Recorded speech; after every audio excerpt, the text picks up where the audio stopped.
자, 오늘은 디모데후서 4장 9절부터 13절 말씀을 통해서 나에게 겉옷이 있느냐, 이러한 제목으로 같이 말씀 나누도록 하겠습니다. 자, 먼저 디모데후서 4장 9절부터 13절 말씀 봉독하겠습니다. 너는 어서 속히 내게로 오라. 대마는 이 세상을 사랑하여 나를 버리고 데살로니가로 갔고, 그레스게는 갈라디아로, 디도는 달마디아로 갔고, 누가만 나와 함께 있느니라. 네가 올 때 마가를 데리고 오라. 저가 나의 일에 유익하니라. 두기고는 에베소로 보내었노라. 네가 올 때 내가 들어와 가부의 집에 둔 겉옷을 가지고 오고, 또 책은 특별히 가죽 종이에 쓴 것을 가져오라. 자, 오늘 이 디모데후서 4장 9절부터 13절 말씀 통해서 아까도 말씀드렸지만 나에게 겉옷이 있느냐, 자, 이런 제목으로 같이 말씀 참고하도록 하겠습니다. 자, 오늘은 내가 입은 겉옷을 한번 점검해보자.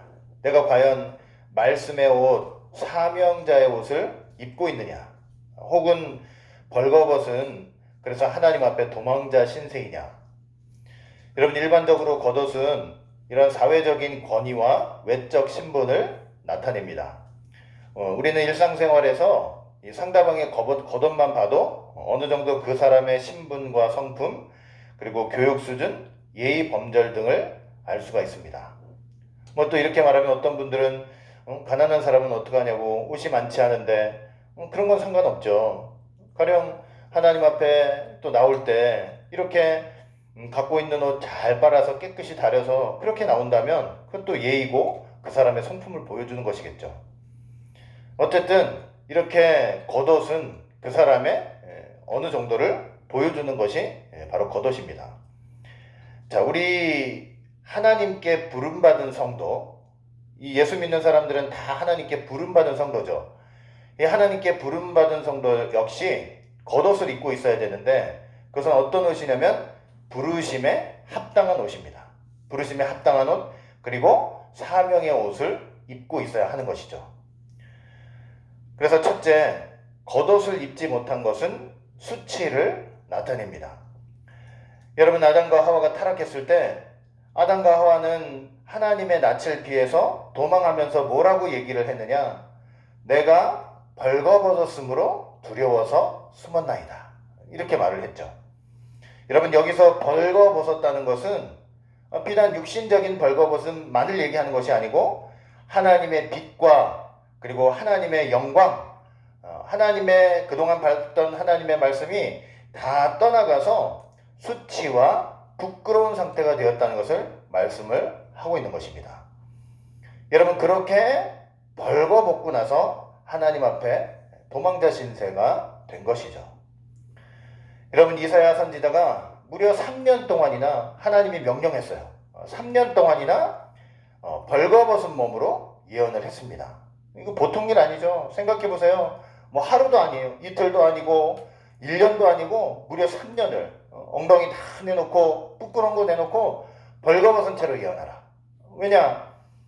그것은 애굽과 구스 나라가 아수르에 의해서 멸망당하고 끌려갈 때 젊은 자나 늙은 자나 다 이렇게 벗겨져서 수치를 당할 것을 보여주는 그런 행동이었던 것입니다. 그 행동을 그 예언을 말씀하기 위해서 이렇게 이사야 선지자를 통해서 3년 동안 벗고 다니라. 얼마나 부끄럽고 창피했겠습니까? 여러분, 예수님의 제자 마가를 한번 생각해 보세요. 예수님 잡혀가실 때, 그 예수님 잡혀가시기 전에는 큰 소리 쳤죠. 내가 예수님이 죽는 자리에 가면 내가 죽는 데도 가고, 그리고 예수님이 옥에 갇힌다면 그 옥에 갇히는 자리에도 가겠다. 얼마나 제자들이 예수님 앞에서 큰 소리 뻥뻥 쳤습니까? 그러나 실제로 예수님이 이렇게 끌려가시자 이 마가는 얼마나 그 순간 두렵고 또 무서웠는지 너무나 급해서 도망을 가는데 그 몸에 들고 있던 호디부를, 배 호디부를 벗어 던지고 그렇게 도망갔다고 말씀을 하고 있습니다. 그 배운 이불을 다 던지고 도망갈 때, 그 벌거벗은 몸으로 도망갈 때 우리는 그렇게 빨개벗은 몸으로 도망가는 그게 창피한 것도 창피한 거지만 진짜 창피한 것은 뭐냐? 그 순간 그 혼이불을 던져버리는 순간 믿음을 저버린 거죠. 그동안 들었던 말씀 믿음 다 그 순간 다 던져버리고 다 내버리고 그렇게 도망간 순간이 아닙니까? 그러니까 영적으로 하나님 말씀 집어던지고 아주 벌거벗은 수치의 상태가 된 것을 말씀을 하고 있는 것이죠. 이처럼 겉옷을 입지 못하고 이렇게 벌거벗고 다니는 것은 수치와 부끄러움을 나타내는 거예요. 여러분, 단순하게요, 우리가 입고 있는 이 옷을 벗어가지고 그렇게 벌거벗은 상태로 돌아가는 거, 그건 얘기하는 게 아니에요. 하나님 말씀 귀로 듣죠? 그러나 그 귀로 들은 말씀을 귀로 들은 것으로 끝내는 것이 아니고 그 말씀을 내가 매일매일 입는 겉옷으로 삼아서 말씀을 기억하고 말씀대로 살고 말씀대로 순종해야 될 텐데 그 겉옷이 없어요. 그 겉옷이 없어. 그러면 하나님 앞에 그것은 수치스럽고 부끄러운 상태가 되는 것을 말씀을 하는 것입니다. 자, 두 번째, 이 성경을 보시면은 겉옷을 만들 때 아주 특별한 제작 방법이 있습니다. 이 겉옷을 만들 때 그 겉옷의 밑 귀퉁이에 술을 만들어서 달게 했죠. 술은 먹는 술을 가리키는 것이 아니고 꽃 모양의 장식을 가리킵니다. 그럼 왜 술을 달게 했느냐? 민수기 15장 38절 말씀 볼 때 이스라엘 자손에게 명하여 그들의 대대로 그 옷단귀에 술을 만들고 39절 볼 때 이 술은 너희로 보고 여호와의 계명을 기억하여 준행하고 너희로 방종케 하는 자기의 마음과 눈의 욕심을 쫓지 않게 하기 위함이라. 이렇게 말씀하고 있어요. 겉옷에다가 이렇게 술을 다는 이유를 분명히 말씀했죠. 세 가지예요. 첫째는 뭐냐면 그 매일 입고 다니는 겉옷 술을 볼 때마다 하나님의 말씀을 기억하고 그리고 하나님 말씀을 준행하며 그리고 자기 마음과 눈의 욕심을 쫓지 않게 하기 위해서 그렇게 술을 달았다. 이렇게 말씀을 하고 있는 거죠. 여러분, 인간은요 하나님의 말씀을 듣고도 곧 잊어버립니다. 망각의 존재죠. 기억하지 못해요. 여러분, 이건 단순히 우리 육신적인 기억을 얘기하는 것을 말하는 것이 아닙니다. 저도요 그냥 깜빡깜빡할 때가 너무 많아요. 요즘 특별히 뭐 핸드폰 어디다 놔두면 뭐 돌아서고 나면 핸드폰을 어디다 놨는지 뭐 찾을 수가 없어요. 뭐 그래서 우리 집사람한테 전화 좀 해달라고 그래서 핸드폰을 찾고 이렇게 단순한 순간적으로 기억 못하는 그런 육신적인 기억 못함을 가리키는 게 아니죠. 하나님 말씀을 들어놓고도 그거 믿음으로 기억하면서 사는 거, 그걸 말하는 거예요. 망각의 존재, 말씀 들어놓고도 잊어버리는 존재. 여러분, 말씀을 들으면서 기억하면서 그렇게 사는 게 쉽지 않은 그런 세상입니다. 그런데 겉옷에다가 이렇게 술을 단다는 것은 그건 뭐냐? 그거 볼 때마다 하나님의 말씀을 기억하라고. 그리고 기억하면 순종할 수 있죠. 그리고 자꾸 세상으로 향하는 내 마음과 눈을 지킬 수 있다는 말씀이 되겠습니다. 여러분, 그래야만 우리가 하나님 앞에 거룩한 삶을 살 수 있는 거예요. 말씀 들어놓고 여러분 믿음으로 그 말씀을 내 겉옷으로 삼아가지고 겉옷 날마다 입고 나가잖아요. 그 날마다의 삶 속에서 그 하나님의 말씀을 체험하고 기억하고 순종하면서 그렇게 살아가라는 의미가 되는 것이죠. 여러분, 계시록 1장 3절 말씀 보면 사도 요한이 다음과 같이 말씀했습니다. 하나님의 말씀을 읽는 자, 듣는 자, 그것을 지키는 자가 복이 있다. 하나님의 말씀을 읽는 자가 복이 있다. 듣는 자가 복이 있다. 이렇게만 말씀하신 것이 아니에요. 그 말씀을 지키는 자가 복이 있다. 여러분, 이 겉옷과 관련해서 보면요, 사도 요한은 지금 말씀을 듣고 말씀을 읽고 그 말씀을 믿음으로 겉옷 삼아서 입고 살라는 그런 의미가 되는 것이죠. 그래서 그 겉옷을, 그 술 달린 겉옷을 입으면서 날마다 말씀을 기억하고 그걸 순종하면서 세상에 마음 뺏기지 말고 눈 뺏기지 말고 눈의 유혹에 뺏기지 말고 그렇게 살라는 권면이 되는 것입니다. 여러분, 그래서 우리가 말씀을 읽고 공부하잖아요. 많이 공부하고 많이 배우잖아요. 그러면 그렇게 듣고 배운 것으로 맞추는 것이 아니고 믿음으로요, 그 말씀을 내가 매일매일 삶 속에서 입고 다니는 겉옷으로 삼으시기 바랍니다. 내가 삶 속에서 그 말씀을 기억하고 그 말씀을 경외하면서 두려움으로 받으면서 그거 순종하고 하나님 앞에 행하는 것, 그런 삶을 살아야 한다는 것입니다. 여러분, 요즘 저희가 온라인 예배도 참 많이 드리고, 또 저희는 그 여건이 안 되니까 또 전화를 통해서도 예배 드리고, 우리가 그렇게 예배를 드리고 있죠. 저는 여러분들 다 믿습니다. 아마 잘 준비해서 그렇게 할 줄 믿습니다. 그런데 생각해 보세요. 우리가 11시 예배를 드리는데 이게 서로 보이지가 않잖아요. 서로 보이지가 않아요. 그러니 만약에 어떤 분들이 주일날 한 10시 반쯤 일어나가지고 그냥 이렇게 있다가 눈곱도 제대로 떼지 못하고 11시에 전화 오니까 급하게 일어나서 전화를 받고 예배를 드린다고 한번 생각해 보세요. 주일날 아침에 눈 뜨자마자 자기가 재밌어하는 드라마 탁 틀어놓고 실컷 보고 있다가 11시 예배 때 딱 돼가지고 예배 시간 됐네? 우리 잠깐 드라마 중지시켜놓고 이거 예배 드리고 다시 드라마 보자고. 드라마가 우선인지 예배가 우선인지 모르는 그런 걸 하고 있는 분들이 계시다고 한번 생각해 보세요. 전화는 받아놓고 우리 지금 11시에 예배 드리니까 12시에 밥 먹는 시간 아니에요? 그러니까 밥 얹혀놓고 반찬 만들고 이러면서 예배 드리면서 들락날락하면서 만약에 그런다고 생각을 해보세요. 전화 받아놓고 다른 데 가서 다른 일 해요.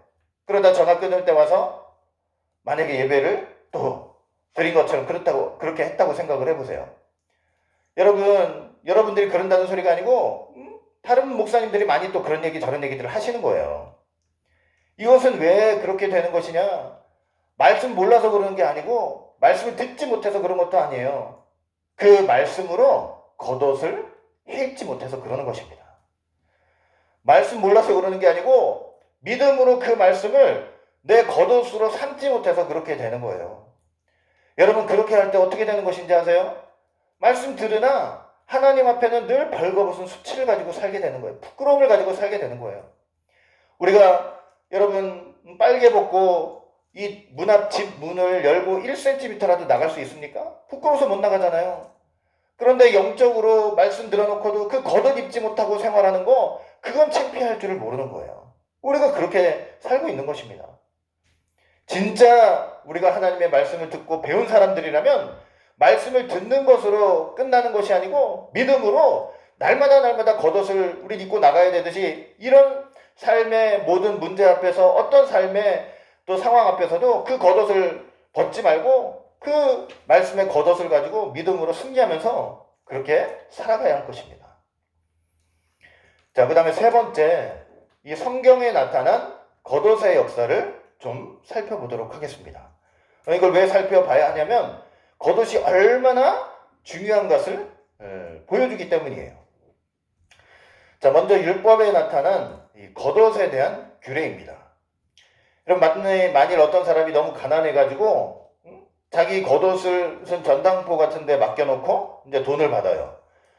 그러면은 이제 옷을 맡고 있는 사람이 있잖아요. 밤이 되면은 반드시 그 겉옷을 그 본래 주인에게 돌려주어야 했습니다. 아침에 다시 가져오더라도 밤에는 꼭 줘야 돼요. 왜냐면은 그 겉옷이 일상 속에서 우리가 입고 사는 것이기도 하지만은 밤이 되면 너무나 추워가지고 이불로도 사용을 하니까. 여러분, 그래서 꼭 돌려줘야 했어요. 꼭 그 겉옷을 돌려줘야 했습니다. 이것은 무엇을 말하는 것이냐면은 여러분, 밤을 맞기 전에, 영적인 밤을 맞기 전에, 어둠과 환란의 시대를 맞기 전에 반드시 우리에게는 겉옷이 필요하다는 것입니다. 하나님의 말씀 들은 것뿐만 아니라 그 말씀을 겉옷 삼아서 날마다 입고 하나님을 살아계신 하나님을 체험하고 내 삶 속에서 섭리하시고 나를 인도하신 그 하나님의 말씀의 체험의 역사, 그 겉옷을 반드시 입고 있어야 된다는 거예요. 그래야만 어떤 어려움 속에서도 이 어려움 속에서도 하나님이 주권자 되시고 이 어려움 속에서도 나를 건져주시는 하나님의 섭리가 있을 것이다, 우리가 믿으면서 승리할 수 있다는 것입니다. 여러분, 사무엘 선지자의 겉옷도 있습니다.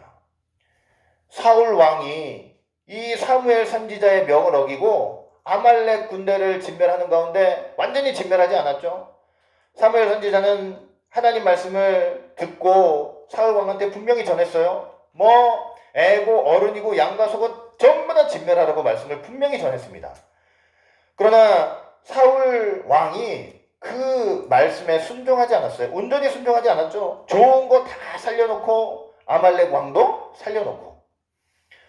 사무엘 선지자가 그걸 보고 사울 왕은 얼마나 무섭게 책망했습니까? 책망했어요. 그리고 그렇게 책망하고 돌아가려고 하는데 사울 왕이 너무나도 급한 마음에 이 사무엘 선지자의 겉옷을 붙잡았죠. 그런데 그 겉옷이 찢어지고 말았습니다. 여러분, 겉옷이 찢어졌다는 것은 사울의 왕권이 끝났다는 것을 말씀하는 거예요. 말씀에 불순종함으로 그 찢어진 겉옷은요, 왕권이 다른 데로 넘어간다는 것을 보여주는 거예요. 여러분, 우리 역시 그렇게 말씀 들어놓고 말씀에 불순종하는 그런 삶을 계속 살게 되면, 겉옷이 찢어진 삶, 겉옷을 입지 못하는 그런 삶을 살게 되면요, 역시 왕권이 다른 데로 넘어갑니다. 하나님께서 우리를 다 왕같은 제사장으로 삼아주시고 그의 거룩한 나라 소유된 백성 삼아주셨는데 그 권리가 다른 데로 넘어가게 되는 거예요. 겉옷이 찢어지면. 사울 왕의 겉옷입니다. 사울이 다윗을 무려 10년이나 쫓아다녔죠. 죽이려고. 어느 날 엔게디 굴에 들어가서 잠을 청하는데 다윗이 이제 죽일 기회가 생겼어요. 그런데 죽이지 않고 사울 왕의 겉옷자락을 가만히 베었다고 했습니다. 이 역시 뭐냐면 사울의 왕권이 상실될 것을 보여주고 있는 거예요.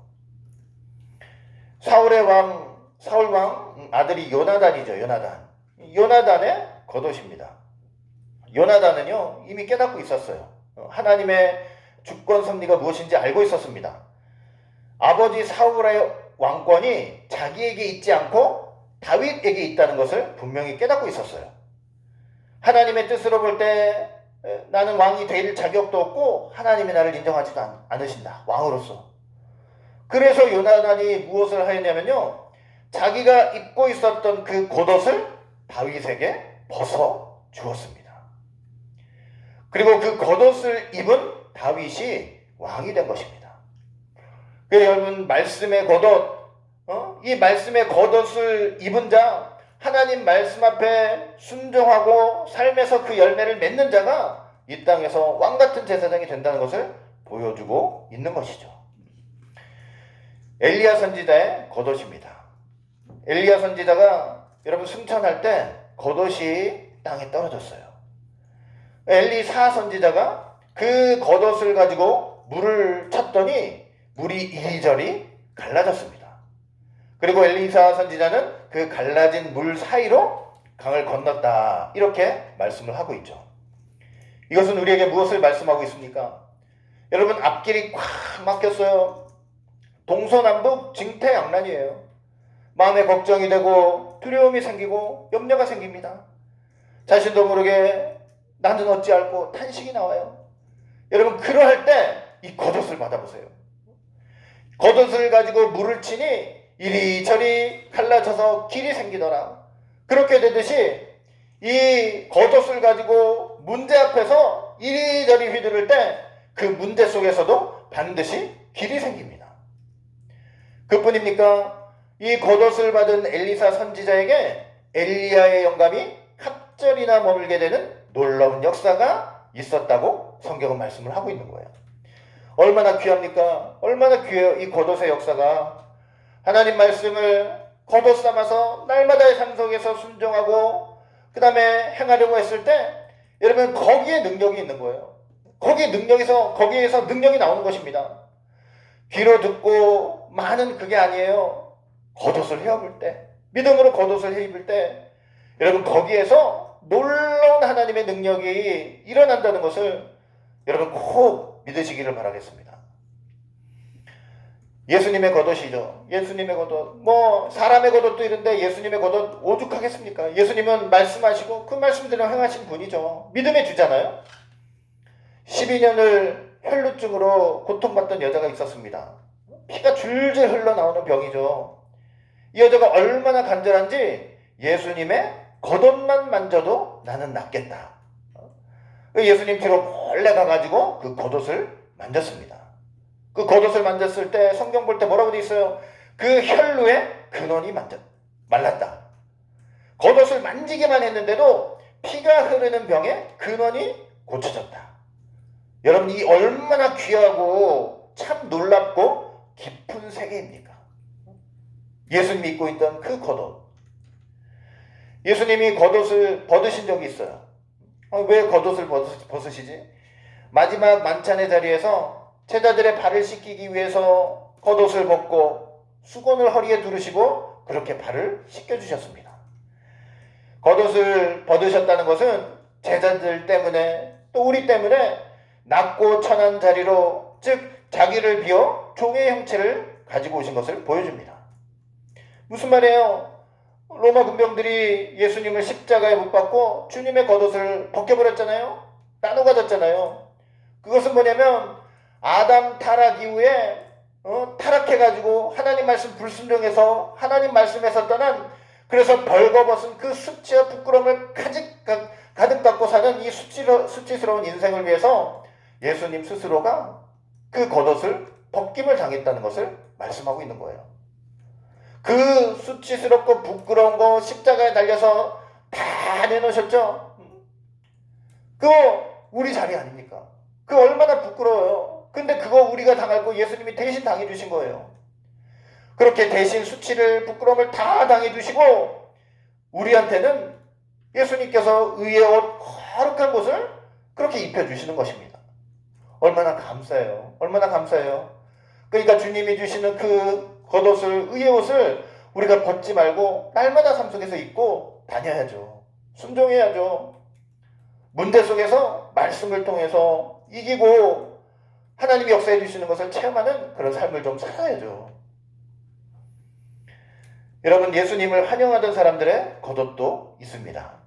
예수님이 고난주간 이 종료주일에 예루살렘 성에 입성하셨죠. 수많은 사람들이 자기의 겉옷을 벗어 던졌고 예수님께서 그걸 밟고 지나가셨습니다. 이것은 어떤 의미입니까? 이것은 나는 예수님을 믿습니다. 나는 예수님을 왕으로 모시고 순복하겠습니다. 예수님이 가시는 그 길 나도 따라가겠습니다. 그런 의미가 있는 거예요. 그러니까 우리도 말씀의 겉옷을 얘기하는 게 아니고 우리가 스스로 입고 있었던 그 겉옷, 내 생각과 내 신념과 내 뜻대로 살고 있었던 그 나의 겉옷, 그 겉옷은 예수님이 밟고 가지실 수 있도록 그냥 던져서 깔아야 되고, 그리고 주님이 주시는 그 귀한 의의 옷, 그리스도의 옷을 입고 살아야 할 것입니다. 예수님의 수제자 베드로의 옷입니다. 베드로의 겉옷. 부활하신 예수님께서 이 사랑하는 제자 베드로 앞에 나타내셨죠. 베드로가 물고기를 잡다가 아주 깜짝 놀랐습니다. 아주 깜짝 놀랐죠. 어떻게 했습니까? 그 순간 요한복음 21장 7절 볼 때 예수의 사랑하시는 그 제자가 베드로에게 이르되 주시라 하니 시몬 베드로가 벗고 있다가 주라 하는 말을 듣고 겉옷을 두른 후에 바다에 뛰어 내리더라. 여러분, 우리가 높은 사람 만날 때 집안에 그렇게 앉아있다가 편하게 앉아있다가 누가 대통령 오신다, 누구 오신다, 높은 사람 오신다, 그럼 일어나가지고 빨리 옷을 입고 예의를 갖추죠. 그와 마찬가지로 베드로도 주시라 하는 순간에 뭘 했느냐? 그 주님 앞에 서기 위해서 얼른 겉옷을 입었습니다. 이것은 무엇을 말하는 것입니까? 우리가 주님 앞에서 벌거벗은 상태로 있으면 안 된다는 거예요. 말씀의 겉옷을 입고 주님 앞에 나아가야 한다는 것입니다. 우리가 주님 앞에 설 때요, 말씀의 겉옷을 입고 서야 돼요. 그 말씀의 겉옷을 벗어버리고 벌거벗은 그런 수치를 가지고는 주님 앞에 설 수 없다는 것을 말씀을 하고 있는 것이죠. 여러분, 마지막으로 사도 바울의 겉옷입니다.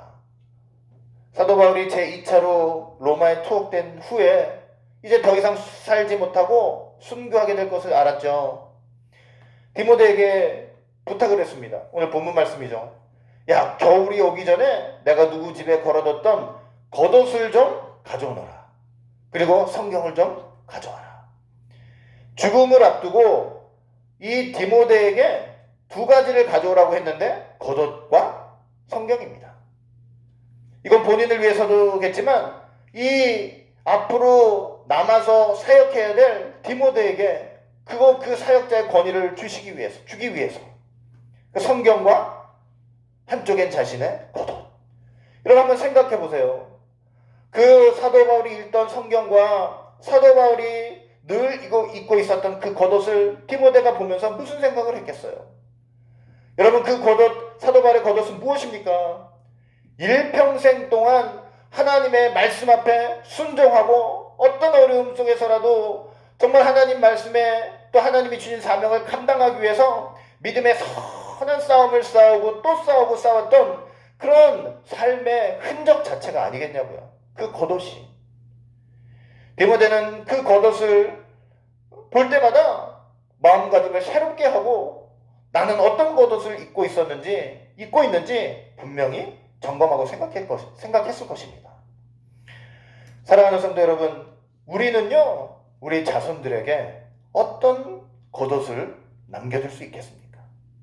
내 자식들에게 무슨 겉옷을 남겨주시겠습니까? 일평생 먹고 마시는 그래서 재산 모아가지고 너 얼마 갖고 이러면 그런 겉옷만 나눠주시겠어요? 어려움 속에서라도 하나님을 예배하고 하나님께 의지하고 하나님께 기도했던 그 삶의 흔적이 고스란히 묻어있는 여러분 그런 겉옷을 남겨주시겠습니까? 나의 겉옷은 지금 어떠합니까? 여러분 우리가 성경을 통해서 몇 가지 겉옷을 살펴보았는데 겉옷이 참 중요하다는 것을 우리가 알게 됐죠. 여러분 성경에 나타난 이 겉옷의 역사를 통해서 우리는 절대로 말씀을 들어놓고도 벌거벗은 수치를 가져서는 안 된다는 것을 여러분 꼭 기억해야 할 것입니다. 결론을 맺도록 하겠습니다. 우리가 겉옷을 입는 일에 주의할 점이 있습니다. 첫째는 뭐냐면 교만의 겉옷을 입어서는 안 된다는 것입니다. 예수님께서 서기관들과 바리새인들을 책망하시면서 무슨 말씀을 하셨느냐? 저희 모든 행위를 사람에게 보이고자 하여 하나니 곧 그 차는 경문을 넓게 하며 옷수를 크게 하고. 이 서기관 바리새인들 종교 지도자들이 사람들한테 보이려고 아까 옷에다가 술 단다고 그랬잖아요. 그거를 요만큼이 아니고 그냥 크게 달았다는 거예요. 사람들 보라고. 옷술의 목적은 하나님 말씀을 기억하고 그 말씀에 순종하며 세상의 욕심을 제하고 내 눈의 욕심을 제하고 그러라고 달아놓은 건데 그런 건 하나도 없이 내가 말씀 받은 세월이 얼마고 내가 아는 말씀이 이만큼이고 너 이런 것들 아냐고 그것도 모르면서 뭐가 믿는 자냐고 그게 아니에요. 예수님 그걸 책망하신 것입니다. 여러분 이런 교만의 겉옷은 절대로 우리는 입어서는 안 될 것입니다. 둘째, 내가 입던 겉옷은 벗어야 한다는 거예요. 여러분 예수님 오시는 길에 사람들이 겉옷을 던져가지고 깔았듯이 예수님 그래서 그 위를 지나가셨듯이 나를 자랑하고 내 정욕과 육신의 일을 도모했던 그런 겉옷은 과감하게 벗어 던져야 된다. 이겁니다. 여러분 그거 아세요? 사단도 겉옷을 입어요. 사단도. 계시록 17장 보면 음녀가 자줏빛과 붉은빛 옷을 입었어요. 온갖 더럽고 추악한 짓 다 하는 거예요. 그 옷을 입고. 여러분 사단이 입었던 겉옷은요 하나님 말씀 다 거꾸로 하는 겉옷이에요. 그래서 그런 옷은 우리가 벗어야 된다는 거. 결론적으로 우리는 예수 그리스도의 의의 겉옷을 입고 여러분 뭐 어떤 교회 와서는 입고 다른 데 가서는 벗고 이게 아니고 날마다의 삶 속에서 이 말씀의 겉옷, 믿음의 겉옷, 의의 겉옷을 입고 하나님 앞에 부끄러움이 없이 수치스러운 일이 없이 서는 귀한 믿음의 성도들이 되시기를 주의 이름으로 축원합니다.